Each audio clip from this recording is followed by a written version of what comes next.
ya nchi.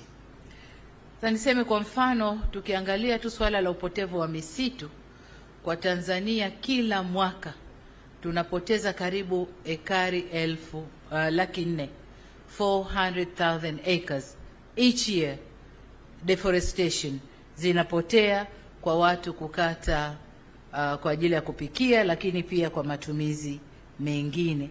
Lakini kazi kubwa wanayofanya ni kuchoma mkaa kwa ajili ya kupikia, lakini kuni pia kwa ajili ya kupikia. Kwa kutokana na hayo, Tanzania tumejiengeji kwenye njia nyingi za kufanya marekebisho. Kwanza, tumekuja na sera ya kupanda miti na tukazitaka wilaya zetu, kila wilaya ipande miti 1,500,000 kwa mwaka, 1,500,000 per year kila wilaya. Tumefanya kwa muda mrefu, lakini lazima nikiri kwamba sasa hivi spidi ya upandaji ile ya kila wilaya imepungua, ingawa bado tunaendelea kupanda miti. Lakini jengine ni kwamba ili tuwe na nishati safi na tukimbie matumizi ya nishati safi kama inavyozungumzwa na vikao vya mataifa, mashirika ya kimataifa, UN, huko tukienda tunakubaliana kuachana na nishati safi, tunazungumza energy transition. Lakini tunapozungumza energy transition tunazungumza at macro level, sijui matumizi ya viwanda na mambo mengine, maeneo haya makubwa makubwa yanayoonekana. Lakini tunapozungumza energy transition hatuendi kuangalia kule chini kwa wanawake. Mabadiliko na environment, uchafuzi wa mazingira au matumizi ya energy chafu yanawadhuru wanawake kiasi gani? Sasa kuna debate mbili hapa, energy safi, energy chafu. Lakini lazima tutambue kwamba hii inayoitwa energy chafu ndio iliwafanya wenzetu walioendelea kufika hapa walipo. Wameitumia kote mpaka wamefika hapa walipo. Sasa wanasema acha, hii ni energy chafu, twende na energy nyingine, ambayo hiyo energy nyingine inataka fedha na gharama kuitengeneza. Sasa kwa sisi Tanzania tunafanyaje kuachana na energy chafu? Kwanza, tumeangalia masuala ya upatikanaji wa umeme. Tumechukua jitihada ya kusambaza umeme nchi nzima. Nchi yetu ina vijiji karibu 12,300 na almost vijiji vyote vimepata umeme. Kazi tunayofanya sasa ni distribution, kwa sababu umeme kuingia kwenye kijiji haina maana kila mtu amepata. Kwa sasa ni connection, distribution ya umeme wenyewe, ili watu na hasa wanawake watumie umeme ule kwa kupikia, nishati safi ya kupikia. Lakini mbali na wanawake, vijana nao wanautumia umeme ule ambao ni nishati safi inayotokana na maji, inayotokana na sola. Wanatumia umeme ule kujiajiri. Sasa hivi wimbi la vijana kutoka vijijini kuja mjini limepungua, kwa sababu kule walipo wanapata yote ambayo mjini yanapatikana. Umeme ni kupata taarifa, umeme ni kila kitu walichokuwa kikifuata mjini wanakipata kule waliko sasa hivi. Kwa hiyo kwanza ni kusambaza umeme, lakini umeme wenyewe sasa tunautoa kwenye nishati inayokubalika. Kwanza tuna umeme wa gesi, ingawa mataifa yanapiga kelele kwamba hata hiyo gesi nayo tuache, lakini bado nadhani hata na wenyewe mataifa yaliyoendelea bado wanatumia gesi. Kwa hiyo niseme nusu ya umeme wa Tanzania unatokana na gesi. Lakini pia maji, tuna mabwawa kadhaa yanayo generate umeme, hydropower. Tuna dam kubwa ile ya Nyerere ambayo inatoa megawatts nyingi kama 2115, lakini tuna dams ndogo ndogo, schemes nyingine Rusumo kule, Ruhuji na maeneo mengine ambayo yanazalisha umeme, na wote wanaingia kwenye grid ya taifa, tunakuwa tunapata umeme safi. Lakini pia tuna mradi mkubwa wa umeme wa jua ambao umeanza kule Shinyanga, na umeme wa upepo ambao utaanza pale Singida. Kwa tumejipanga kwenye kugenerate nishati safi ili watu sasa, wananchi na wenyewe watumie nishati safi, waache kutumia mikaa na kuni, watumie umeme. Lakini pia kwa upande mwingine, Tanzania tumejaliwa mkaa wa mawe, charcoal, ambao baada ya kuchimba na kuuza, na tunauza huko tunakoambiwa ni nishati chafu, lakini tunawauzia Chako kutoka Tanzania. Kwa hiyo baada ya kuwauzia, Chako inaacha debris kubwa kule kwenye machimbo. Tumefanyia utafiti yale mabaki, kutoa gesi zile ambazo ziko harmful, na tumetengeneza brigades ambazo sasa wakina mama majumbani katika taasisi kubwa, lakini pia wakina mama wafanya biashara wanatumia hizo brigades ambazo hazina gesi ambazo zinaumiza, hazina harmful gases, ni nishati safi wanapikia. Kwa hiyo tumejitahidi hivyo, lakini lazima niseme kwamba katika suala la marekebisho ya mazingira, sisi kama community, nataka nimshukuru kakaangu RUTO kwamba alisimamia kwa kasi kubwa sana miaka miwili iliyopita mambo ya masuala dunia, lakini hasa alikuwa anatilia mkazo kwenye community yetu East Africa. Lakini nadhani jitihada zile ambazo wao wanafanya, si tunafanya, hazileti yale matarajio tunayo yatarajia. Kwa mfano, Afrika peke yetu tunahitaji, au Tanzania peke yetu tunahitaji kama dola bilioni 19 katika kipindi cha miaka mitano kutoka mwaka tulionao mpaka 2030 kurekebisha hayo mambo ya mazingira. Lakini tunakwenda makopo na makopo na makopo, 29, 30, 28, 27, hakuna pesa inatoka, na pesa ikitoka ni ndogo, na inakoelekezwa haikidhi haja ya kutatua yale matatizo ambayo tunayo. Lakini juzi tumetoka Baku COP29 ambapo Afrika iliweka presentation yake, na tukasema tunahitaji kama 1.3 trillion dollars, lakini kilichopatikana ni 300 billion dollars. Kwa niseme kwamba kwenye haya mambo ya mabadiliko ya tabia nchi, lazima sisi kama community tujifunge wenyewe, lakini kubwa ni kushirikiana na private sector na taasisi nyingine ambazo hazina mambo ya siasa. Kwa mfano, ni muhimu kuimarisha ubia, kupata rasilimali mbadala badala zile tunazoziomba kwenye COP peke yake, tuimarishe ubia na mashirika mengine. Kwa mfano, mwezi Januari mwakani 2025 tutakuwa na mkutano wa energy hapa Tanzania ambao tutashirikiana World Bank, African Development Bank, CC, lakini na mashirika mengine, Norway, serikali ya Norway na mashirika mengine, kuja kuhakikisha kwamba out of 700 million wa Afrika ambao hawajafikiwa na umeme, basi angalau ikifika mwaka 2030 wa Afrika 300 milioni wawe wamefikiwa na umeme. Na kwa hiyo tutakuwa tumepunguza gap kutoka 700, 300 wakipata umeme, tutahangaika na wale 400 waliobakia. Na ni matumaini yangu kwamba mkutano huu utakuja kuzaa matunda, kwa sababu umevuta watu wengi kuja na kusikiliza tunasemaje kwenye mkutano. Lakini ushiriki wa mabenki yale ya kiulimwengu, World Bank, African Development Bank na mataasisi mengine, na yenyewe yamevuta watu wengi kuja kutusikiliza. Lakini pia niseme katika hii jitihada ya kuhakikisha Afrika inatokana na nishati safi ya kupikia, mimi kama mwanamke nasimama na ajenda ya wanawake wenzangu, kwa sababu vifo vya wanawake Afrika kutokana na maradhi ya kupumua, respiratory diseases, ni vingi. Sasa wanaume tatizo lao wanavuta sigara sana, wanapata respiratory diseases.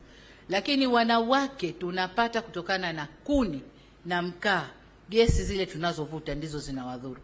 Sasa kuna haja ya kuangalia, tunapozungumza energy transition, twende mpaka kule grassroots, jikoni kwetu tunapopikiwa chakula, tukala tukapata nguvu na afya, na kwenyewe tukuangalie. Kwa hiyo nadhani jitihada hizi zinakwenda kuvuta watu wengi ili tuweze kuondoa hili tatizo. Kwa ufupi, naweza nikasema SG kwamba kwa upande wa clean cooking, Tanzania kama nchi tunajitahidi kwenda na hiyo effort kuhakikisha by 2034 80% ya nyumba za Tanzania zitakuwa ziko kwenye clean cooking. Lakini kwa Afrika bado naendelea na jitihada ya kushawishi viongozi wenzangu, heads of state hapa, wanaonisikiliza wengine hapa, waniunge mkono kwenye hiyo mission yangu ya kuhakikisha energy transition inakwenda mpaka jikoni kwetu. Asante sana. Na asante sana. Naomba basi tumpigie mama makofi kwa hayo mawaidha. Mheshimiwa Rais, tumeshukuru sana kwa hayo mawazo ambayo umetutolea kuhusu mabadiliko ya tabia nchi. Tumechukua masomo ya manufaa mno ambayo umetuambia ya kwamba ni muhimu kujumuisha washikadau wote ili tuweze kufaulu kwa malengo yetu. Tumeweza kusikia pia vile umesisitiza ya kwamba ni muhimu kusimama na agenda ya wamama, na ningependa tupige tena kofi kwa hilo wazo. Tumesikia vile Muungano wa Tanzania umeweza kuweka mpango wa kupanda miti, na tumeweza pia kuona ya kwamba Tanzania imezingatia kuwahusisha wananchi walio mashinani kwa masuala haya ya kutatua ubadilifu wa tabia nchi.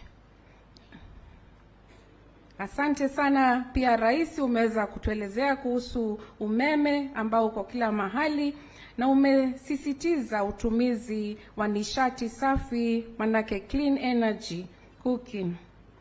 Na tunakushukuru sana pia kwa sababu umezingatia masuala ya afya wa mama na ajira ya vijana. Asante sana. Your Excellency, President Yoweri Kaguta Museveni, when I visited you in Kampala, you gave me a gift, and that gift was a newspaper headline from 1963, June 1963 to be precise, Your Excellency. We are honored and indeed blessed to have you here as one of our founders, 1999, and as we celebrate the East African Community's 25th anniversary, what does this milestone signify to you personally and to the East African community? Do you feel we are advancing in line with the vision of the founding fathers? And how would you assess the progress made so far in integrating the region? I welcome you, Your Excellency. Your Excellency, President SAMIA Hassan, President of the United Republic of Tanzania, Their Excellencies, the heads of state who are here, the Right Honorable Secretary General, the Honorable Ministers, and ladies and gentlemen. I have written something here in handwriting. It is not yet typed, but it will be typed. We are here to celebrate the 25 years of the revived East African community. This is good, and I congratulate the East Africans for achieving this.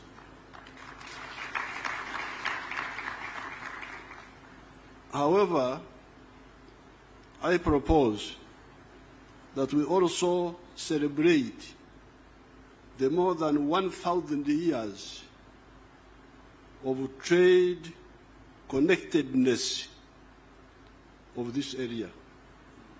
Because when we talk of, I was actually thinking what to tell you people, but then God told me that I should tell you this. Because when you say East African Community, 1999, but we have been here for more than 1,000 years. So I would like you, the leaders, the intellectuals, to really broaden your thinking.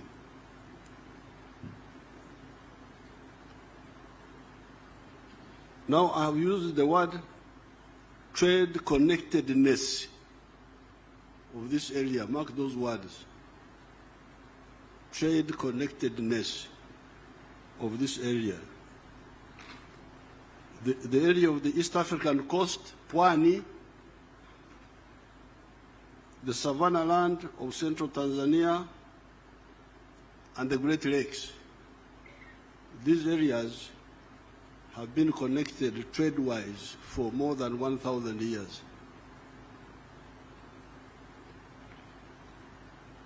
How do we know the connectedness in trade of these areas? How do we know? What evidence do I have? There are earthworks, trenches in the Zimbabwe district of Uganda known as Bigobyamjenyi. There were ancient earthworks like fortifications in Uganda. They are called Bigobyamjenyi. Those earthworks were built by the dynasty of the Batrezi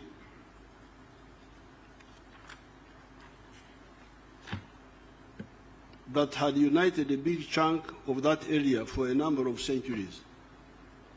There was a dynasty which united our area there for a number of centuries.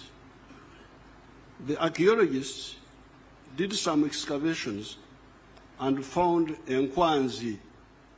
Nkwanzi in our local language, in Swahili, I think you would say ushanga. Nadhani mnaziita ushanga. Ushanga. Meaning glass beads.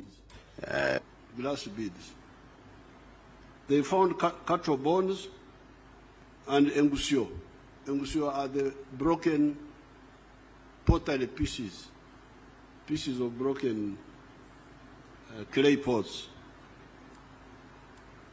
There are also nearby mounds of ancient cow dung, what we call a mungu in our language, the ancient cow dung heaps. The archaeological items thus recovered were dated to have been used between 900 AD and 1350 AD. These glass beads were being used 900 AD up to 1350 AD. Among those items were the glass beads already talked about. Where had these come from at that time? Where did the ushanga come from? To go 1,000 miles to Uganda. They were not being manufactured in Uganda or anywhere nearby. They came from Mesopotamia, present-day Iraq, through Pwani coast, Ugogo Dodoma area, Unyamwezi, that is Tabora area, Usukuma, Mwanza, Buzinza huko mbele huko baada ya Mwanza, Karagwe, and eventually to Uganda. Therefore, there is no doubt that more than 1,000 years ago, this area was a connected trade area, CTA. Can we introduce that? Because you like to use, you like abbreviations. PTA, I don't know what, I don't know. So I have given you now a new one. CTA, Connected Trade Area.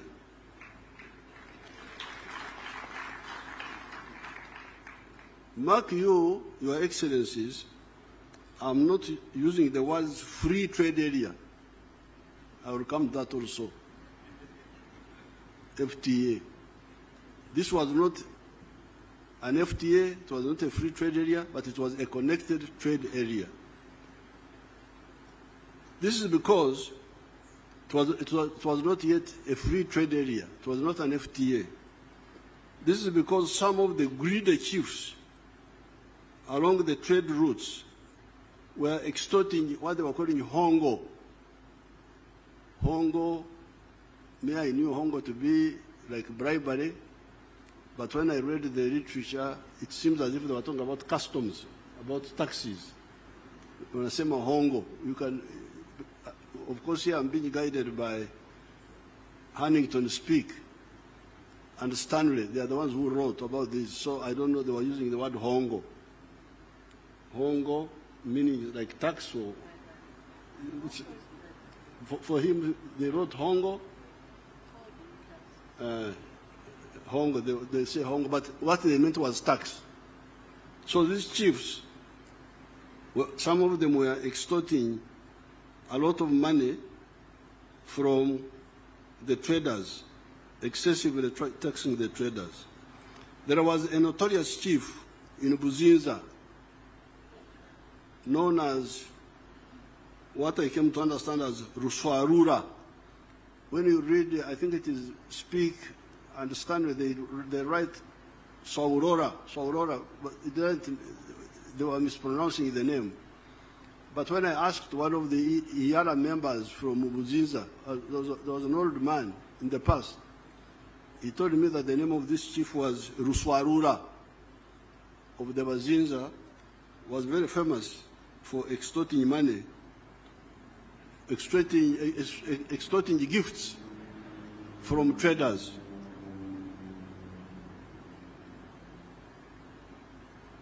The other European travelers had written his name as Uswarora or something like that. He would extort a lot of what they were calling hongo. That's what they wrote, the Stanley or Speak, one of them, from the traders. But then there was the giant and gentle Rumanyika of Karagwe, who would, on the other hand, give a lot of gifts and assist travelers. Rumanyika was very generous to the traders and to the travelers. Speak and Stanley wrote with a lot of praises about Rumanyika, the king of Karagwe.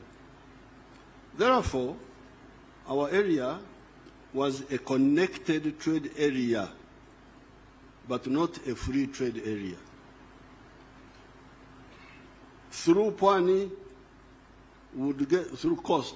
Pwani is coast. Through Pwani, we would get Nkwanzi, glass beads, Emienda, textiles, guns and gunpowder, etc. Out of the Congo forest, we would get a miringa. That is a brass or copper bracelets. They are called a miringa in our language. Engoro. Those are ivory bangles. Bangles made out of ivory. In Nyerere, they are worn by women. They are iron coils worn on the legs by women. In fact, when Mwalimu's name first came in the news, 1950s, they were saying Nyerere. We said this is. We thought it meant that in our area, but later on we were told it meant something slightly different. Amoshe, giraffe hair neckwear. From Buhaya, from the Bukoba area, would get, our area would get a toma, back cloth. From Bunyoro, would get omonyo, rock salt. Our ignorant chiefs kept that underutilization of our opportunities for all that time until the Europeans came and captured them. Because this area was connected trade-wise, but our chiefs never used it to consolidate it, so the Europeans came and captured the area.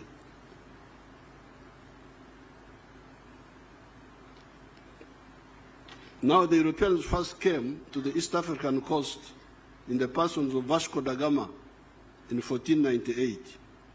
Then they disconnected our connected trade area when they colonized the region and fragmented it among the English, Kenya and Uganda, the Germans Tanganyika, Rwanda and Burundi, Belgians Congo, the British and the Egyptians South Sudan. So when these foreigners came, because of our internal weaknesses, now what was a CTA became a DTA, a disconnected trade area.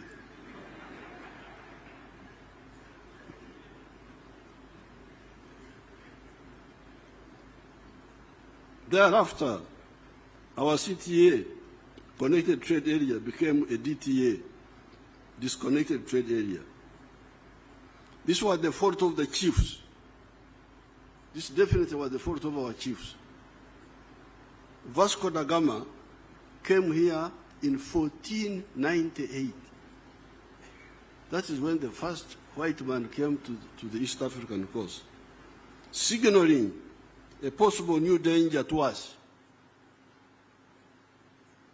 And that's how they were called Wazungu. Because I think they were asked, what are you looking for? Tunazunguka.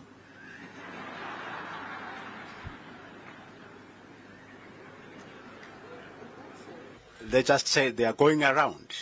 They were going around.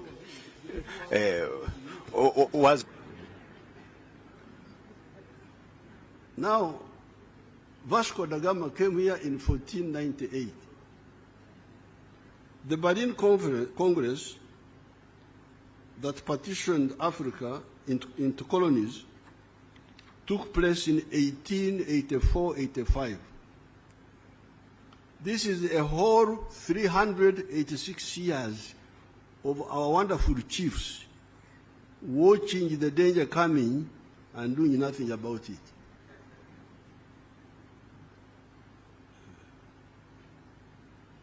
This is just the history.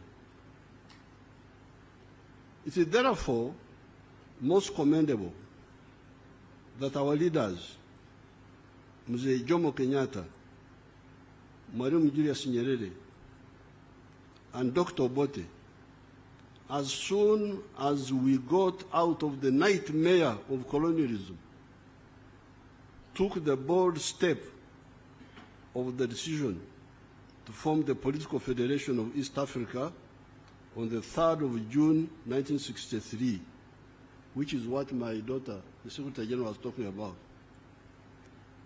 I have already given Her Excellency that picture, and I've also given to His Excellency RUTO. I've given all the presidents, even President Kagame, I gave him the picture, that picture of the 3rd of June, 1963. But now I have some copies I want to give to Secretary General again, and to Yara, and to Secretariat. I don't know whether they are the same secretaries. And then to the East African Council, Trade Council. Are there traders here? Oh, okay. Bring my pictures. I have already given those pictures to their excellencies, the presidents. Unfortunately, some actors let us down and did not follow up that decision of forming the political federation in 1963. Picture zangu nyinyi waheshimiwa. I'm glad Tanganyika and Zanzibar moved ahead and formed Tanzania, that has played a very unique role in the liberation of Southern Africa, as well as the fight against Idi Amin in Uganda. Because remember, muungano wa Tanganyika na Zanzibar was 1964. That was after Mwalimu and Mzee Karume noticed the hesitation by Obote and Kenyatta. That's how Mwalimu and Sheikh Abedi Karume said, wacha tuende mbele sisi. Because in the 1963 meeting, Zanzibaris were not yet independent. I don't think Zanzibar was independent by 1963. Even Kenya was not yet independent, but they were coming to independence. I think Zanzibar got independence in 64. Revolution is 64. And independence was 63. 60? 63. 63. Independence. Oh, okay. Then we didn't want that independence, we did revolution. Oh, okay. So when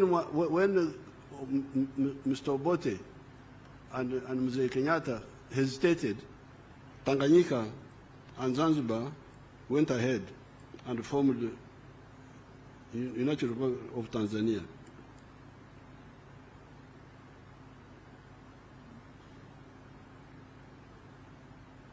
As I said in Soroti the other day, we were in Soroti on another occasion, if that decision had been implemented, the one of 1963, there would have been no problem of Idi Amin in Uganda.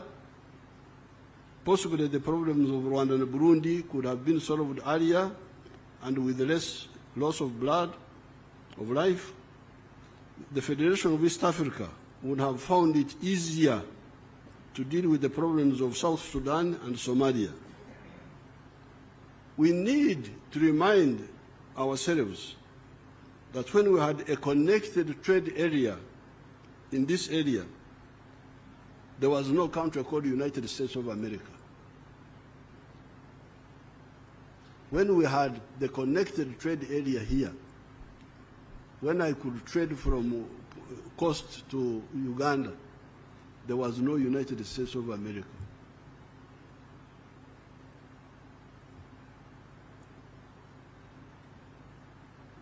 What do we say about these ancient societies of ours sitting around for the last 600 years and watching foreigners taking slaves from Africa, building strength until they were strong enough to either to enter the interior of Africa and colonize it? What do we say? Anyway, when we had opportunity to play a role, we did the necessary. Working with Mzee Arap Moi and Ndugu Ben Mkapa, we restored the EAC. It has moved forward. However, there are still obstacles that stunt the growth of these economies. Take the issue of banning products or unlicensing them so that they do not enter the other member states. You hear people saying that country X has a bumper crop this year and will therefore not allow products from the other countries to enter that market. What then happens is that producers of that product migrate to other enterprises and forget about the unlicensed product. 2 years down the road, you hear that there is a shortage in the same country X, and they want to buy the product. By that time, the product is no longer being produced in the country that was blocked. Even if Uganda is producing a lot of maize, for instance, we have never banned maize products from other East African countries. If we are producing maize, if we have a bumper crop, let other maize also come, and the Ugandans buy whatever is cheaper or better. Instead of saying, this year come, next year don't come, then what happens? I leave that business and do something else if there is no sufficient market. We have a lot of milk products. However, we have never banned milk products from other countries. The Ugandans, some of the Ugandans there, wanted me to ban Tanzanian rice. That mpunga wa Tanzania unaua walimaji wa mpunga wa Uganda. I said, if they are dying, they are dying easily. So if they are dying, let them die and we get more fit rice growers from Tanzania. I could not agree because, you see, there are 4 mistakes there. Number one, I am forcing Ugandans to buy more expensive rice of the inefficient Ugandan rice growers. That's mistake number one. Number two, I am undermining the Tanzanian rice grower. Because if he's efficient, we should all encourage him so that he grows. But if we deny him the market by administrative means, then we are undermining him. Number 3, I am also kulemaza. Kulemaza is our local word meaning to cripple my own rice growers. Because if you give them this artificial protection, they will never be efficient. Let them be efficient and compete with the Tanzanians. Why do you protect the inefficient? But number 4, then if I ban Tanzanian rice, Tanzania italipiza kisasi, ban also something from me. Come on, Mom, I can't be part of that historical mistake. So I said, no, if you can't compete with rice, leave rice and do rice in chakula ya Wahindi na Wachina na watu wengine. Lima muhogo, which you can do better.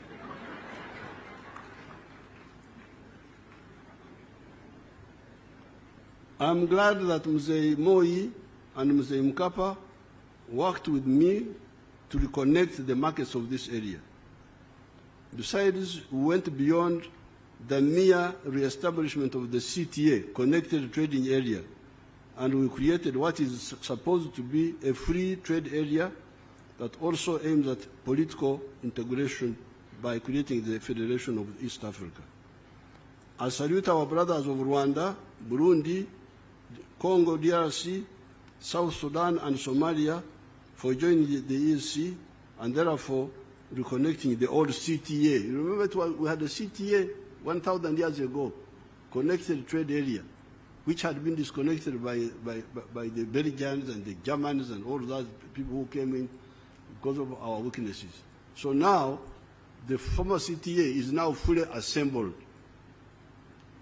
But it's now more than a CTA, it is now an FTA, a free trade area. We have gone up. Let us now consolidate and move forward together. We, the Pan-Africanists, insist on the economic integration of the whole continent of Africa, and in some cases, the political integration of some parts of Africa, such as East Africa, because of the 3 historic missions we distilled from the beginning. These are prosperity for African people through creating an integrated market that is large enough to buy sustainably goods and services produced or provided by the African wealth creators and workers. You see, when we talk of integration, it's not an emotional thing. It's not that I want to be with the Kenyans, I want to be with the Tanzanians, I'm dying to be with this one. No. You need it for your wealth creators. If your wealth creators produce a good or a service, who will buy that good and service sustainably and on a big scale? The good thing is that Africans are asleep. Kulala naye ni vizuri. Because when you are asleep, you don't know where the danger is. A snake can enter your house and kill you, and you will die peacefully because you don't know. But when you wake up and you, like the Ugandans used to be very tribalistic. Tribalism, religion, Catholics, Protestants, Muslims. Now, when we have been fighting with them, they are woken up a bit now. So they produce a lot of milk. The internal market is not enough. The maize, the internal market is not enough. So if the Africans wake up, then they will be able to see the blindness. If the internal market of Uganda is not enough, if the internal market, I can see Tanzanians are now beginning to sell things into Uganda, beans and so on. So now the question is, where do they sell these products? Because there are examples in the world, like United States and Latin America. Latin America has got more Maria City, more natural resources. Mito, Misitu, madini. Latin America is very rich. I think it could be richer than the United States in terms of natural resources. But you see the poverty in Latin America. What is the problem? Wako na mali asili ya ajabu, lakini ni maskini ajabu. What is the problem? Because of the way they are organized. You cannot succeed to do business in many of the Latin American countries. I think one of the reasons, that's why I heard that you had high-level experts and so on. These high-level experts could tell us, why is it that Latin America is in misery and the United States is very prosperous? Could it be because of the connected market of America, of the USA, the fact that the founders of the USA created a big space for wealth creators? If I produce a good or a service, I have got enough buyers to buy it, and I can expand and produce more. Could it be that? Let's get an answer from the experts. So, reason number one why we support Pan-Africanism is that it will solve the problem of prosperity for our people by creating a big market for them where they can sell what they produce without limit. Now, the second one is that strategic security, to guard us against all threats from wherever. You hear that the Americans have gone to the moon. The Chinese have gone to the moon. The Russians have gone to the moon. Recently, the Indians went to the moon. The Africans are here.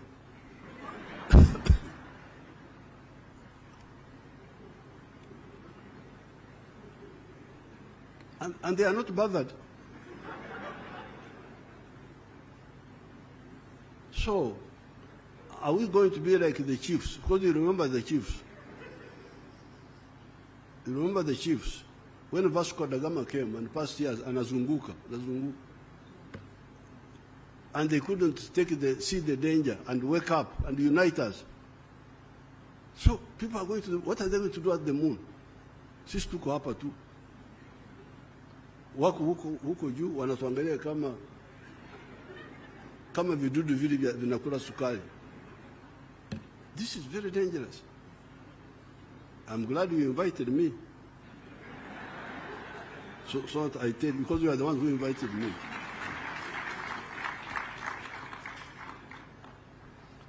So, integration is about the 2 points. Prosperity for our people. Where will this prosperity come from? Ustawi wa jamii unatokana na omba, begging. Because if that, you hold it, you are strong.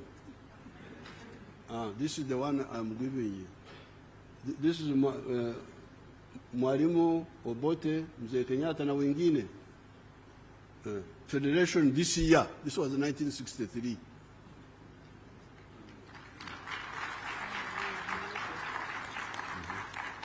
So one is for you again. The other one is for Iyala. The other one is for somebody else. You take them. So the strategic security is very dangerous. When you hear people going to the moon and we are here, Uganda is developing. Uganda will become, even Tanzania has joined, Kenya joined the middle income status some time ago. Tanzania has joined. We also have joined, although they have not declared us. We are waiting for the headmaster to declare, I don't know.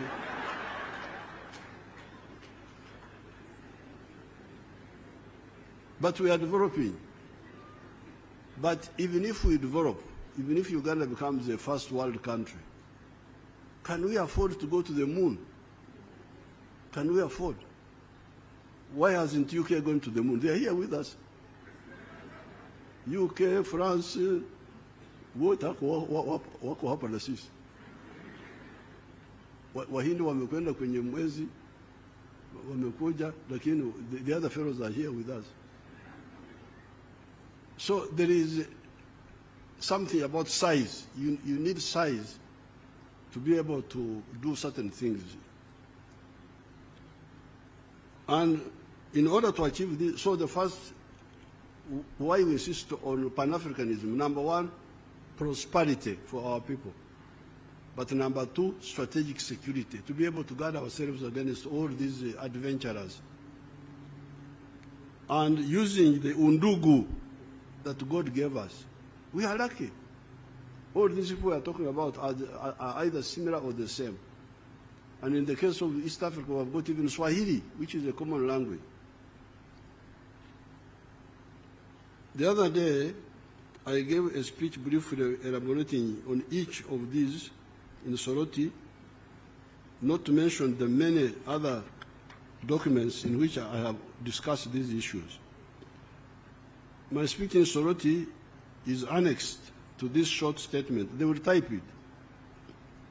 What I want to highlight on this occasion is the question: why should this ancient connected trade area of more than 1,000 years of similar or linked people be lagging behind countries that do not even exist when this CTA was 600 years old? Because by the time the Karambas went to America, 1492, our CTA had been here for 600 years or more. Our connected trade area, this area we are talking about. The Kenya side, the connection was not so much because of the Maasai. The Maasai were stopping trade from the coast. But here, we had this ancient connectivity. Maybe the other question would be, who would lose if this ancient land of our peoples that has been connected trade-wise for more than 1,000 years was to integrate family, both economically and even politically? I thank everybody.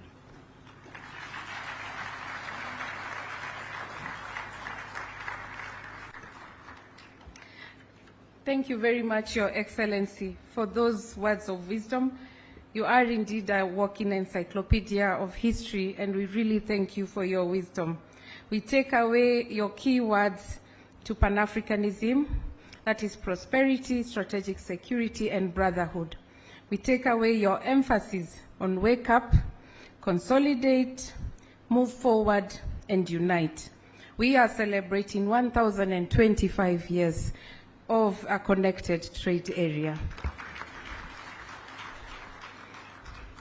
Your Excellency, President Hassan Sheikh Mohamud, you have the luck of coming after one of our founding fathers, and the Federal Republic of Somalia is the youngest partner state to have joined the East African community.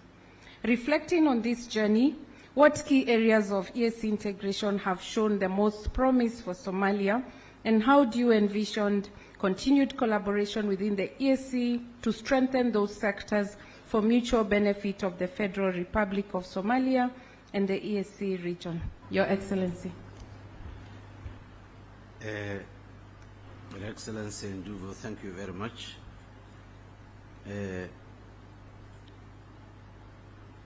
Somalia's membership in the East African community has been a milestone in our quest for regional integration and development. We've tried before a number of other initiatives for integration, economic integration in the Horn of Africa, but for many reasons it didn't work. So we decided that instead of initiating and establishing new initiatives, why don't we join an existing and a successful integration that has already been proven useful to the people who already pursued. So For almost 10 years, Somalia was pursuing to join the East Africa community, but for situations that were out of our control was hindering Somalia to join. Fortunately, it happened a year ago. We have identified several promising areas of the collaboration, which we are very much interested and very much envisioned to do. Trade and economic integration. Somali community is a business-oriented community, entrepreneurs, risk takers. So we decided to lead our people to be part of the bigger family of the greater region of East Africa. By aligning with East Africa's frameworks, we've begun harmonizing our trade policies and removing barriers that previously limited our ability to fully participate in the regional markets. The Somali government has already created an enabling environment through investment-friendly laws in place, such as the Investors and Investments Protection Law. We have been a socialist country for more than 2 decades, and we have nationalized all the private-owned enterprises. That has taken back Somalia to a certain level. So based on that experience, we decided now to protect the investors and the investment by laws of the land. The Somali government, by establishing that protection laws, has increased the potential for our agricultural products, fisheries, livestock industries to reach broader markets in immense, and those sectors are critical for our traditional economy and employment creation in our community. Infrastructure development is another promising area. The East African regional projects in transportation and energy connectivity present Somalia with an opportunity to enhance our infrastructure and link our markets to broader region. Without having such infrastructure and laws and being in place that conducive environment, the Somalis are already part of the trading community in the East Africa region. We also see great promise in education skills development, where Somalia is lacking because of the difficult circumstances in the last 3 decades that Somalia is facing. The level of development and progress in vocational education and technical skills in the region has given Somalia inspiration to pursue and gain that know-how that ours is. In Somalia today, we started the reconstruction of the country, and almost every sector, the technicians, the engineers, technologists are mainly from the East African countries in our country. So also Somalia has been given an opportunity by the East African community, our elder brothers and sisters, the opportunity to educate our people in those areas so that we can play a fair game within the region. Moving forward, we envision deeper collaboration in these areas, particularly through joint projects, knowledge sharing, and capacity building. Somalia is committed to being an active member of the East African community, and we believe that by working together we can achieve shared prosperity and strengthen the bonds of our region. I would like to reiterate here that how the Somali people are grateful to the East African community members, the effort that they provided and the opportunity given to our people to be trained in the institutions of Tanzania, Kenya, Uganda, and Burundi, Rwanda, and many of the East African community members also supported Somalia to come back and stay its rightful position, not only in the region but in the continent and the world at large. So that is the experience and the ambition and the vision we had by being a member, the junior member of the East African community. I thank you.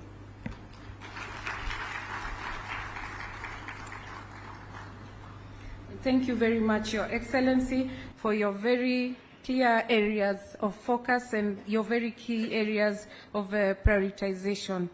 The investment-friendly laws, infrastructure development, promoting trade. We are all a witness as a community of the presence of Somali traders in the East African community. We are also grateful that despite the delay, the Federal Republic of Somalia is now part of the community. Your Excellency, President Dr. William Samoei Ruto, the Republic of Kenya has recently taken on significant roles, serving as a Vice Chairperson of COMESA, leading the Tumaini Initiative for mediation in South Sudan, and supporting stability efforts under the UN in Haiti. Given Kenya's long-standing commitment to peace and security, how do you envision leveraging this leadership to foster sustainable peace across East Africa? How critical is peace and security for enhancing trade and economic growth in the region, Your Excellency?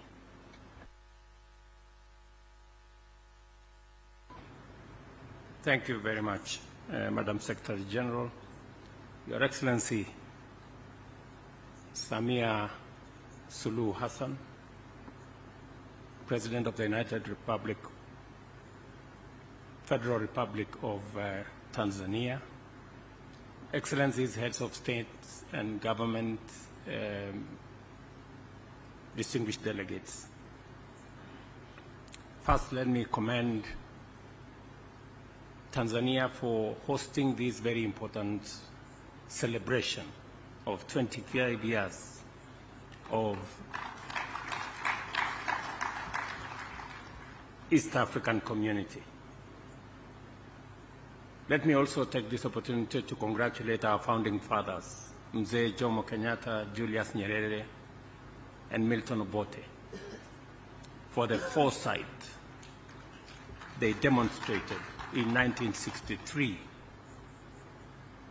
And to our Mzee President Yoweri Kaguta Museveni, William Kappa, and Daniel Moi, again in 1999, for revisiting this very important union that brings together the people of our region to pursue what is important to all of us, to the people of our region, and what is important to the development of our region. Again, Mzee, on behalf of your colleagues who are there, from us who are not there then, we want to say congratulations. Having you in our midst during this celebration is a great privilege for us, that we can listen from you, we can listen from your experiences, we can learn from what happened then, and you keep reminding us of why this is important. Many East Africans are persuaded that the East African Community project is a project in the right direction. And I can confirm from Kenya that the East African Community vision is a vision that we support wholeheartedly.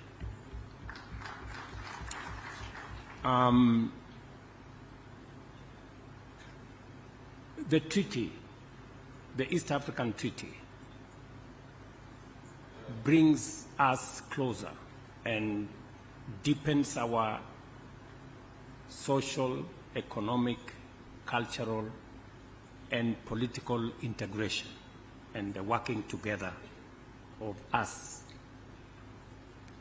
And when a survey was done in 2007, 2008, it was overwhelming that the people of East Africa supported the East African community. They even went ahead to support the East Africa Political Federation. And that is why in 2017, I think it was the 18th summit of the EAC, it was then decided that a group of professionals, I think then led by Amos Wako, who is in our midst, the Attorney General of Kenya Emeritus, who is right here, to begin the journey to think about how we can harness this East African community from where we were, the journey towards a customs union, moving into a common market that we are working on, and all our ministers today are working in concert to make sure that we consolidate this market, moving into a monetary union, and eventually into what now we are working on, into a political confederation on our way to a political federation. I must commend Burundi, Uganda, and Kenya, who have already undertaken public consultations on the confederation, and also to commend Rwanda, Tanzania, and South Sudan for having already set dates for political consultations to achieve what Mzee Museveni has said. And it is my considered view that the East African community, being the foremost economic community in Africa, of all regional economic communities, East Africa community is the most progressive. Today, our intra-trade within EAC is between 25 and 28%. That is the highest of any community in Africa. We are actually the trailblazers. This is also the community that has institutions that are working. We have a Pan-African, we have a East African Parliament, YALA, that is working. We have an East African Court of Justice that is working. And these institutions are the building blocks towards a viable entity that can support the progress of our region. Today, in the inter-trade between all our countries, Kenya was the leading country in terms of goods and services that we trade in East Africa.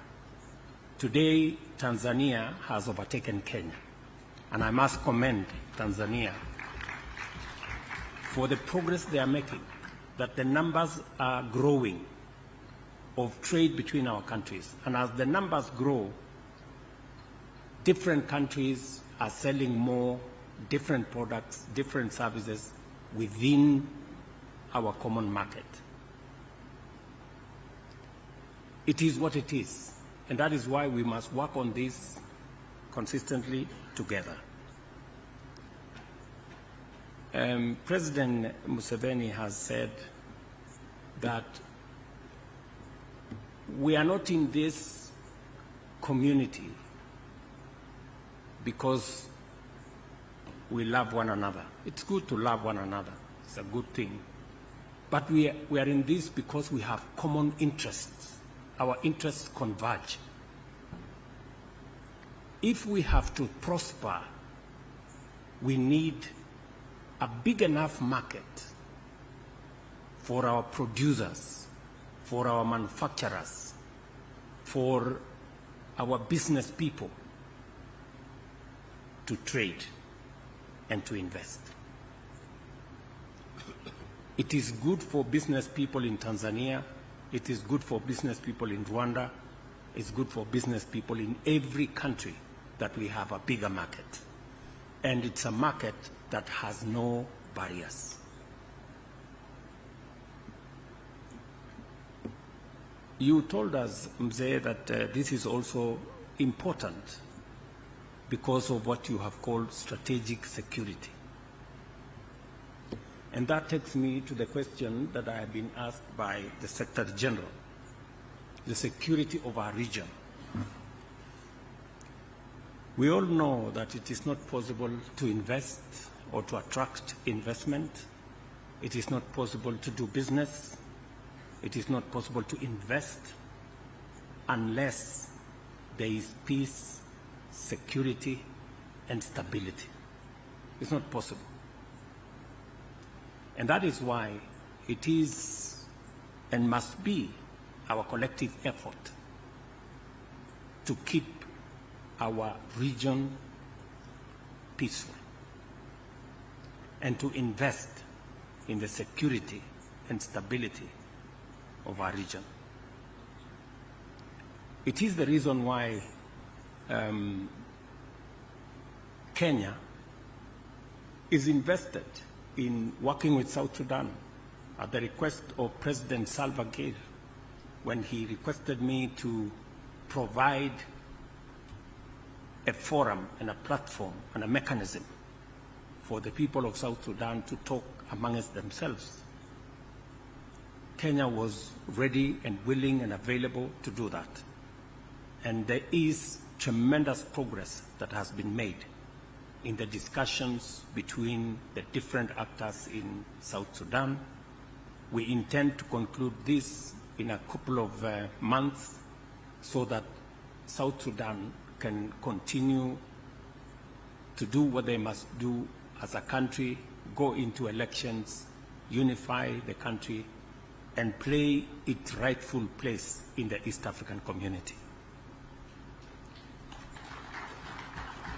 It is also the reason that between President Museveni, myself, my brother Hassan Sheikh, and the Prime Minister Abiy, we are planning to have a meeting to also reduce the tensions that currently are in the Horn of Africa. Because the security of Somalia, the stability of Somalia, contributes significantly to the stability of our region and the environment for investors and business people and entrepreneurs to thrive. In the same spirit, the process in DRC, which EAC has been involved in, and we welcome the suggestion by DRC to unify the two processes, the Luanda process and the Nairobi process, into one process. We got recommendations from DRC that they would rather this process be put together under Luanda process, and that the facilitator, President Uhuru, from the Nairobi process, be enjoined in the Luanda process. And we are in support of a process rather than running two parallel processes, it is better that we have one process that would help consolidate all efforts and all actors so that, again, we can meaningfully contribute to the peace and stability in DRC as a way of making sure that our region has the security that we need, the stability that is necessary for us to continue the journey of building prosperity for the people of our region. So all these processes are necessary. And because of the experience we've gone through, we have participated in 45 peacekeeping and peacemaking missions around the globe. We were requested by the United Nations to provide leadership in Haiti. Again, we have made good progress in Haiti. The next contingent of security people will be going to Haiti in a couple of weeks from now. We are working with many partners from the Caribbean, Organization of American States, and many other actors in trying to assist the people in Haiti, majority of whom are of African descent, to also enjoy peace like those of us who are in this part of the world. So Kenya is invested in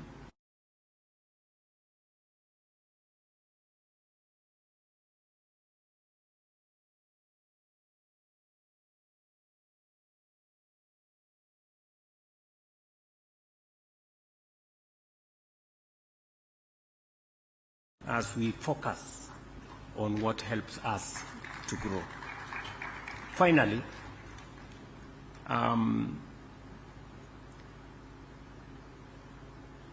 when the founding fathers, President Nyerere, Jomo Kenyatta, and Milton Obote, came up with the East African Federation then, it didn't go as far as they had envisioned.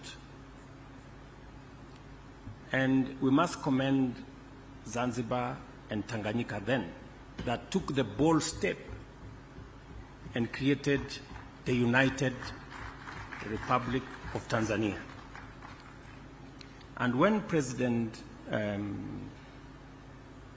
SULUHU invited us to the celebrations of the Union,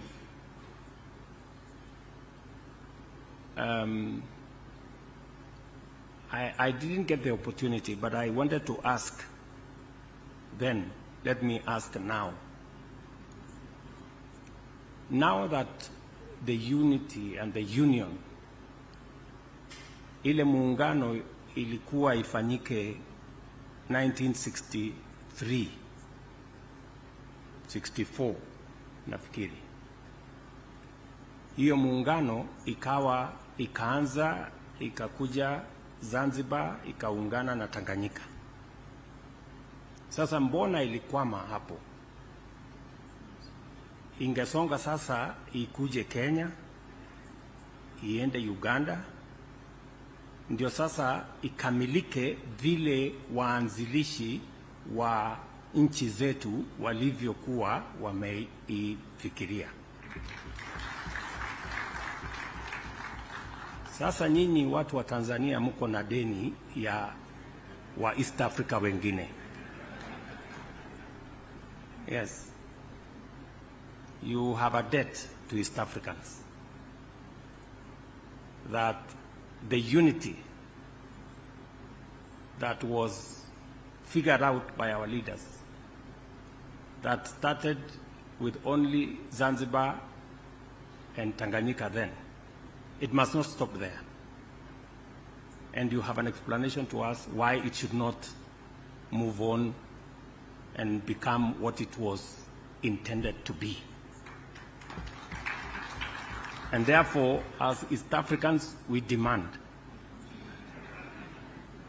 that we complete this journey of consolidating this East Africa into what our forefathers thought about. And I think that's the journey we are discussing in the political confederation. Thank you very much.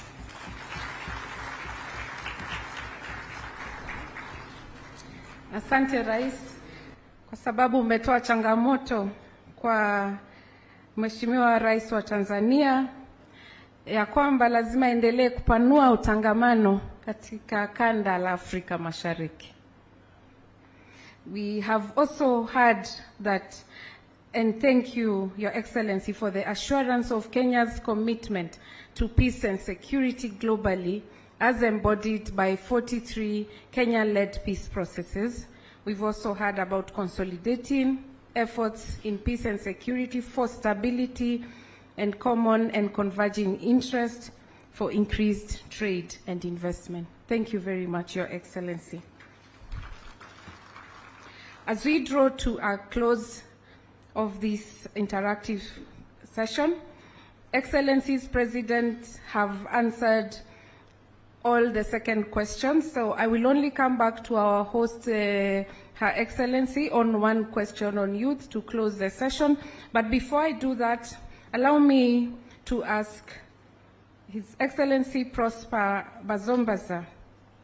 Burundi has been a strong advocate for enhancing intra-regional trade within East African community, emphasizing the need to eliminate non-tariff barriers and improve cross-border infrastructure. What specific steps do you believe the EAC should prioritize to increase trade and drive sustainable development across the region? Asante.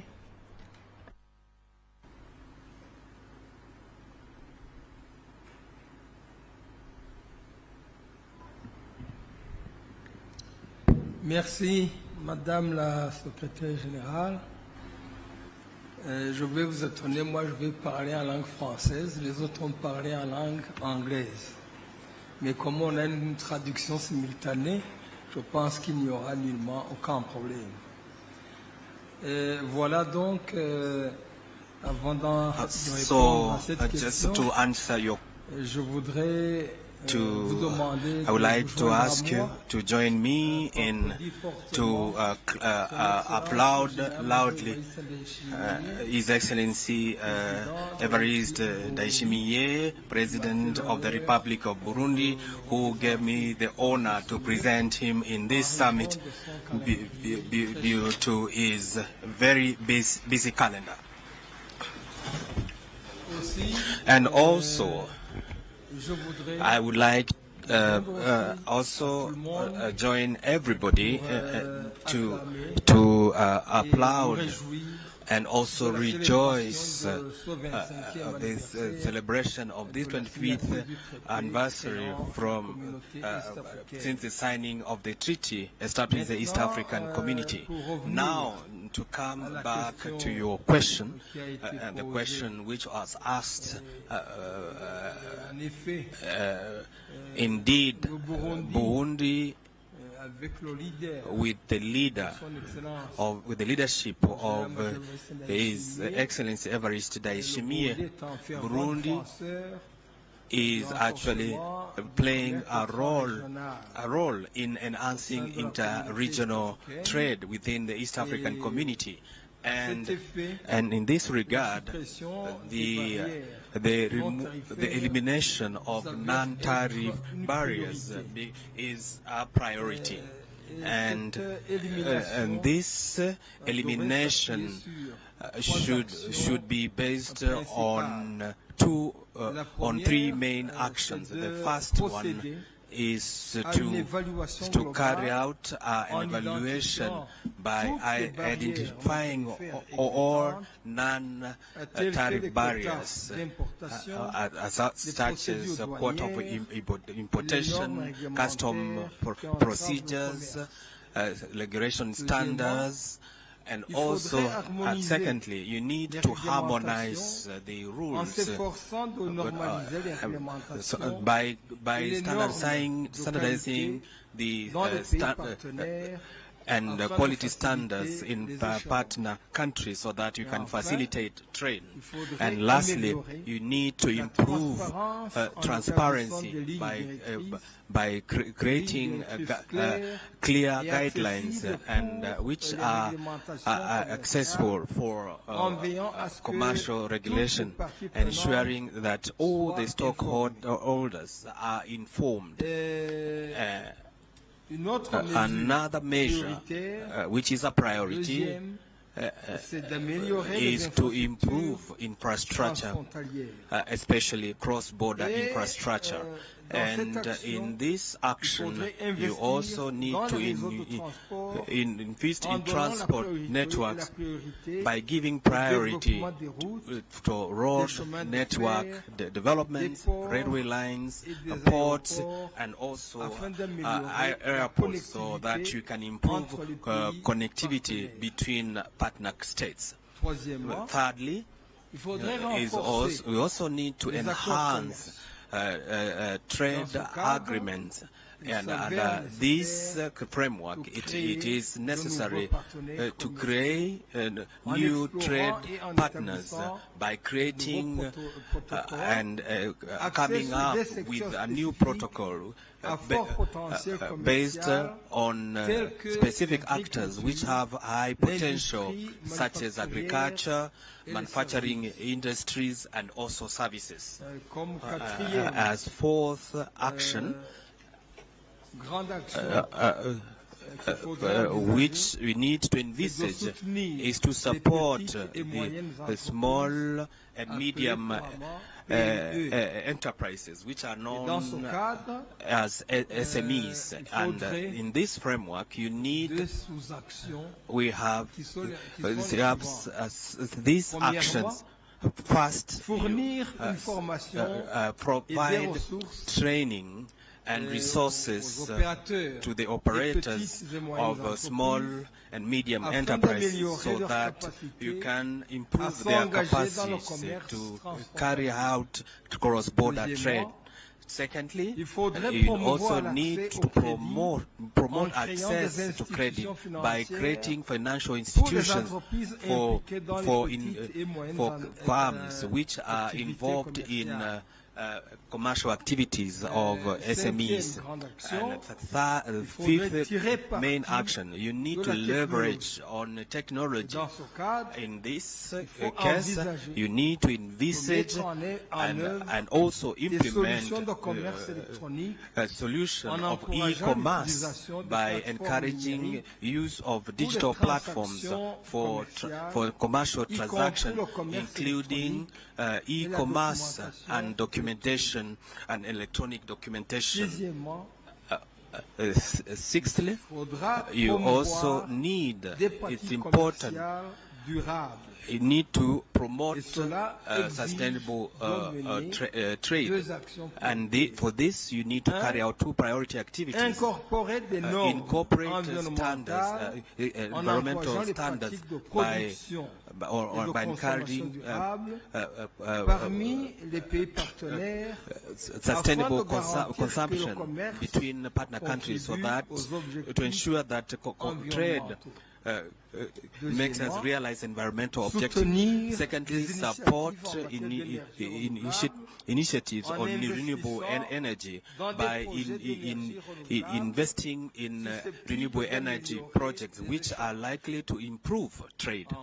And lastly, you, as a seventh action, you also need to do monitoring and evaluate all the problems. And that demands that we need first come up with the key performance indicators which are to measure the efficiency of trade initiative and improvement of infrastructure. And lastly, carry out a regular revision by coming up, developing and implementing a system of monitoring and evaluation which is regular of all the commercial or trade policies and for infrastructure projects, so that you can ensure continuous improvement. That basically what I could say briefly, the main actions which you need to carry out so that you can eliminate what we call non-tariff barriers, and so that you can improve cross-border infrastructure. And also, I talked about specific measures which our East African community could be a priority, so that you can grow trade between partner states and also encourage sustainable development. Thank you very much for your kind attention. Thank you.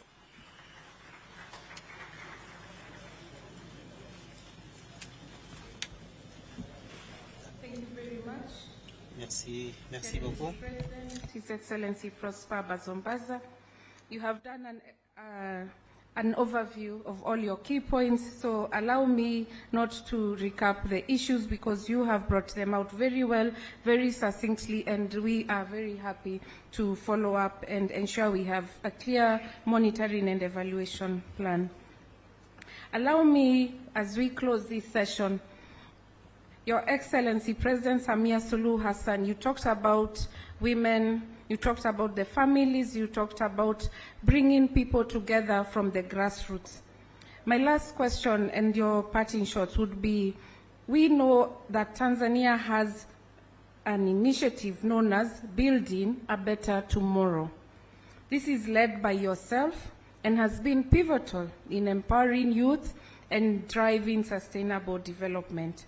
Could you elaborate on the impact of this initiative so far and how Tanzania might support the sharing of best practices to inspire similar youth-driven programs across the EAC? This is in consideration that more than 60% of the community's 300 million people are youth or women. Asante, Madam Moderator. Ni kweli kama ulivyosema kwamba sehemu kubwa ya wananchi wa Tanzania ni vijana, youth. Nadhani ni about 60% of our population.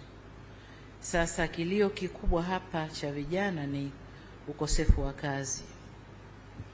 kazi za kuajiriwa, lakini pia ukosefu wa nyenzo za wao kujiajiri wenyewe. Sasa jambo kubwa la uchumi ndani ya Tanzania ni kilimo, na kwa sisi Tanzania kilimo kimegawika sehemu 4. Ni kilimo cha mazao, kilimo cha kufuga, kilimo cha kuvua, uvuvi, lakini pia misitu, mazao ya misitu. Kwa tumekuja na mpango wa BBT ambao wenyewe umetokana na mpango mkubwa tunaoita Agenda 1030. Na Agenda 1030 maana yake ni nini? Maana yake ni kupandisha ukuaji, growth ya sekta ya kilimo to 10% kutoka tulionayo sasa hivi 4.6% to 10% ifikapo mwaka 2030. Sasa tunakuzaje kilimo pamoja na mipango mingine ya kisera, lakini tulisema tuwatumie vijana wetu na tukaja na huu mpango wa BBT. Sasa BBT malengo yake makubwa ni kuwarudisha vijana kwenye sekta ambazo zinatoa ajira, na kama tulivyosema, sekta za ajira ni kilimo, uvuvi, ufugaji, lakini pia shughuli za misitu. Na hizi vijana hawajazikumbatia sana, sababu wanaona kama ni shughuli sio kwa ajili yao, ni kwa ajili ya watu wazee au watu wa zamani. Kwa tulichofanya, tumeanza kutengeneza awareness kwa vijana, wajue kwamba kilimo ndio maisha. Na huko nyuma tulikuwa tuna slogan nyingi tu za kilimo. Kilimo ndio uti wa mgongo, kilimo ni uhai, nyingi tu. Kwa hiyo tumesema zote zile tuziweke, tuwafahamishe vijana wetu na wazielewe. Lakini tukaangalia kwa nini vijana hawaingii kwenye sekta za kilimo. Moja, tukakuta vijana wana tatizo la kupata ardhi, lakini pili, fedha, mitaji ya kuinvest kwenye kilimo, lakini tatu ni teknolojia, mechanization kwa wale ambao wataingia kwenye kilimo, lakini hata wafugaji wana teknolojia yao, wavuvi wana teknolojia yao, lakini jingine ni masoko. Kwa tukaanza kufanyia kazi swala moja moja. Kwa upande wa ardhi, tumeamua kuangalia maeneo ambayo bado hayajatumika katika mikoa na wilaya zetu, na hayo maeneo tukasema tuyatenge kwa ajili ya vijana. Na kwa kule tulikoanza Dodoma kwa mfano, tuna maeneo makubwa kama ekari 56,000 hivi ambazo tumeziweka kwa cluster. Tunachofanya, tuna develop hiyo land, lakini tunaweka irrigation infrastructure kwenye hiyo land. Alafu tunagawa ile land kwa vijana ekari 10 au hekta 10, na tunawapa title deed kwamba ni ya kwao. Alafu ndani mle kuna eneo ambalo tunawajengea makazi na kuwataka sasa kuwaunganisha na private sector kwa ajili ya technology, mechanization, lakini pia mitaji, lakini pia masoko. Sasa kwa upande wa ardhi tumefanya hivyo, tumetengeneza ardhi, tumeweka irrigation schemes, lakini pia kwa vijana ambao wana land zao na wako kwenye sekta, wanalima wenyewe, na wenyewe tunawa accommodate. Tunakwenda kuwachimbia wells na kuwekea systems za irrigation, lakini tunawa impart pia kwenye schemes nyingine kama ifuatavyo. Lakini kwa upande wa fedha, tumewaunganisha vijana na mabenki, tumewaunganisha na Tanzania Agricultural Development Bank, ambayo tumeipa mtaji mkubwa, na yenyewe sasa ndio inasimamia mikopo kwa vijana kwa ajili ya kilimo. Lakini pia tumeunda mfuko tunaita Agricultural Input Trust Fund, ambapo vijana wanaweza kukopa kwenye huo mfuko kwa ajili ya kununua inputs za kilimo, lakini hata matrekta na mambo mengine. Hatufanyi peke yetu, tunafanya na African Development Bank. Wao ndio sasa wanatia nguvu kwenye Tanzania Agriculture Development Bank na huku AGTIF, ili kuwa na mitaji ya kutosha kuwakopesha vijana. Lakini jingine tulilofanya ni kuwa train vijana. So far tumetrain kama vijana close to 80,000 ambao batch ya kwanza wameshahitimu, wameingia kwenye kilimo, wamevuna, na off-takers wamekuta wako pale private sector ambao wana off-take kwa vijana mashambani, wanafanya value addition na kuuza. Lakini kwa wale wa mifugo na wenyewe tayari wameanza kazi. Tunachofanya, wanakwenda kwenye minada ya kienyeji, wananunua ng'ombe, mbuzi au kondoo, wanafatten, wananenepesha, alafu wanauza kwenye butchers. Lakini na wale wa uvuvi wenyewe tumewaprovide na mashine za kwenda kwenye kuvua, lakini si tu mashine kwenye bahari na maziwa. Tumetengeneza uvuvi wa vizimba wamefundishwa jinsi ya kufanya uvuvi wa vizimba na wenyewe wameingia.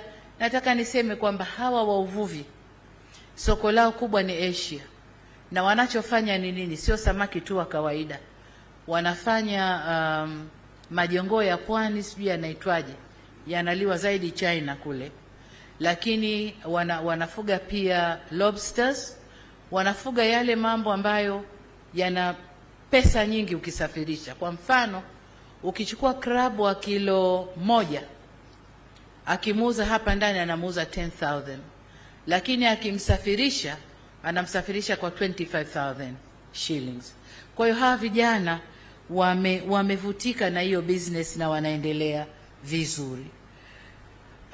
Kwa hiyo tumesaidiana na Feed the Future project ya USA, wametusaidia pesa nyingi ya kutrain vijana wote hao tunaowasema, na bado tunaendelea nao kwenye training, na wanaotoka wanakwenda kujoin wenzao nje katika maeneo hayo. Lakini mbali ya uvuvi na kufuga, kuna vijana ambao wameingia kwenye ufugaji wa asali. Wako kwenye misitu, wameweka mizinga, wanavuna asali, wana process, na asali ya Tanzania inauzwa nje. Zamani RUTO alikuwa anakuja na lori zake kuchukua asali ya Tanzania, afu anakwenda kuiprocess, anasema asali ya Kenya. Lakini sio vibaya, wote East Africa, si ndio? Kwa hiyo sasa vijana wetu wana process wenyewe na wanauza asali ya Tanzania. Kwa hiyo hiyo ni kwa upande wa training lakini jengine tumefanyaje? Tumeamua kuweka mechanization centers kule waliko vijana kwenye district. Tunaweka mechanization centers ambao tractors, harvesters, plows na mambo mengine yote watayakuta pale, na wataweza kukodi kwa bei nafuu kuliko kurely na private sector ambao wanawapa double the price. Serikali imewashushia price, tumewasogezea kule karibu, lakini pia tumeongea na private sector, wameanza kuinstall assembling plants za tractors hapa. Kwa tayari kuna moja wamesha weka plant tayari, wameanza assembling, na wengine wanakuja ili kurahisisha upatikanaji wa hivyo vifaa. Jambo jingine tunalofanya ni dams construction. Tunajenga dams nyingi maeneo mbalimbali ambako vijana hawako kwenye cluster farming lakini wako scattered. Tunawajengea dams kwa ajili ya irrigation, misimu ikiwa mibaya, mvua hakuna, waweze kutumia na waweze kuvuna. Sasa jengine tulichochukua hatua kama serikali ni subsidies kwenye fertilizer na inputs. Mwaka juzi na mwaka jana tumeanza kutoa subsidies kwenye fertilizers, na sio tu kwa BBT program lakini kwa wakulima wengine, na tumeona kabisa kwamba output imekuwa kiasi kikubwa. Kwa fertilizers na inputs kwa subsidy zimewaboost wakulima na hasa vijana katika maeneo yao. Na swala jingine sasa ni masoko. Tumeweza kufanya program inaitwa stakabadhi ghalani. Yaani mkulima anavuna through their cooperatives, wanaweka mazao yao kwenye storage, wanasubiri siku ambayo wanatangaza tuna mazao this much katika eneo fulani. Kwa hiyo bidders wanakuja wanatoa price, sisi tutanua hivi, tutanua hivi, tutanua hivi. Zamani kulikuwa kuna curtailing, bidders na wale leaders wa cooperatives walikuwa wana curtail, wakulima hawapati bei nzuri, lakini tukabadilisha format. Sasa hivi wakibid hamna kulaza, wakibid wakitimia wote tayari auction, bei zinakuwa nzuri. Kwa mfano korosho last year, cashew nut korosho last year tuliuza kwa nadhani kwenye 1,700, aliyepata bei kubwa ni 2,000. This year kwa kilo tumeuza 4,100. Kwa hiyo imepanda sana. Lakini kuna hizi wanaita nini, peas, mbaazi, pigeon peas. Last 2 years tulikuwa mkulima anauza shilingi 200 kwa kilo. Mwaka huu wameuza shilingi 3,000 kwa kilo. Vivyo hivyo mazao mengine. Kwa hiyo tumehakikisha tumetengeneza programu ambayo wakulima wanaona, watu wa cooperative heads wa cooperatives wanaona, bidders wanakuja kwenye screen, wanaangalia bei nzuri ya nani, huyo ndio anapewa, analipa. Kwa wakulima wamepata bei nzuri sana. Kwa hiyo kwa upande wa masoko na kwenyewe tumefanya vizuri. Lakini kama nilivyosema, sio serikali peke yake. Private sector nayo imeingia kwenye mpango kwa kiasi kikubwa. Kwa maana hiyo tumeweza kutengeneza ajira za vijana wengi Tanzania. Na kama mnavyofahamu, tuna chuo cha kilimo university, SUA, Sokoine University of Agriculture. Wale wanaohitimu pale ndio wanakwenda kujoin sasa na wenzao kwenye zile clusters na kukuza kilimo. Kwa hiyo tumeanza, it's a program sasa hivi mwaka wa pili, na tunategemea inaweza ikakua na ikaenda vizuri. Kwa wale ambao watapenda kusoma kutoka kwetu, karibuni sana. Asante sana.